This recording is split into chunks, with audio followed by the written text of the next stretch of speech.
Hi guys and welcome to my channel. So today I'm going to be reviewing the brand new album from the Norwegians, Enslaved.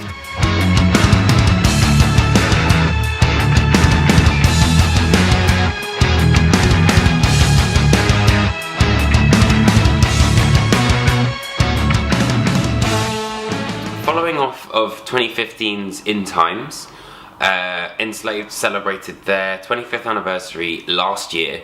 And also had some pretty interesting news because their long-time keyboardist, Herbrand Larsen, decided to leave.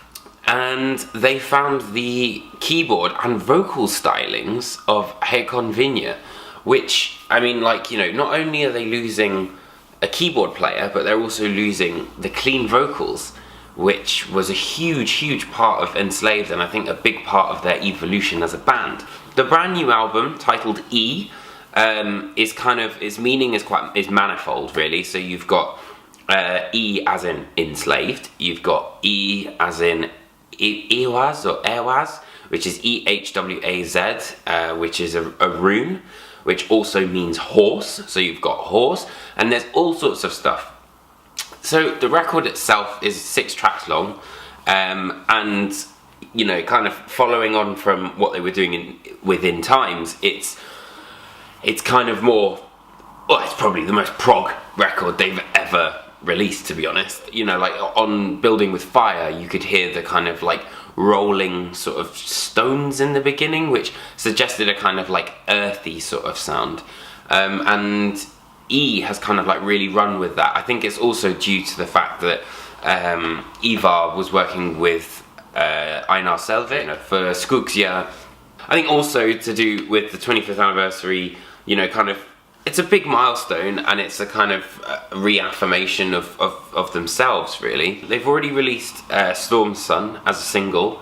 It's the longest track on the album, but I think it's an inspired listen because it's just, it's exactly what you would expect, but totally not expect from Enslaved. Like the beginning where you hear the horse sort of after the Viking.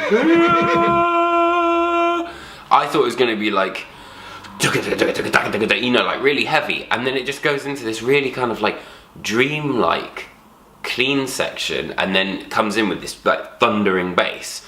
But my favourite bit is, you know, obviously the song evolves over time, is that sort of it's a very simple riff, but it's incredibly proggy, especially with the background of the keys, and you know, it just makes such an atmosphere. But you know, I wasn't sure what they would do in terms of vocals either. You know, like would it be clean vocals, or would it be just black metal vocals? And there's one track, The River's Mouth, which is probably the most black metal track, I would say, on the record. I mean, a lot of it is kind of going away from that sort of sound, and it's far more progressive. Like, for example, Axis of the Worlds, it just sort of starts with this, and it's sort of like a skronking guitar, but with a kind of like real 70s prog, far out kind of psychedelic solo almost from Icedale. And also Grutel's vocals sound great. He also took over some of the duties for clean vocals, and I've got to say, Håkon does a fucking brilliant job.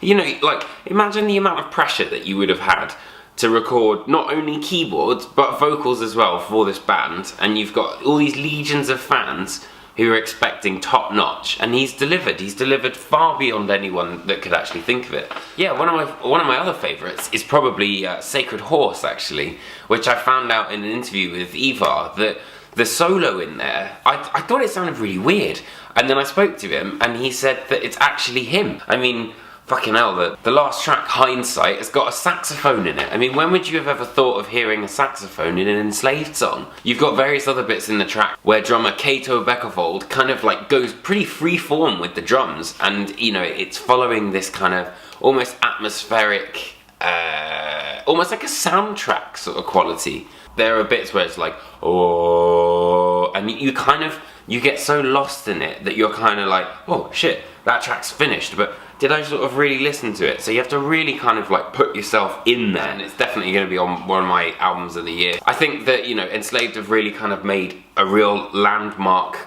statement with this record, and that it might take a while, but fans will really love it. So if you like this video, please give me a like and subscribe, and please keep commenting. I love to hear your comments and all that sort of stuff, and have a sort of chin wag with you guys. And yeah, I will see you guys on the next one.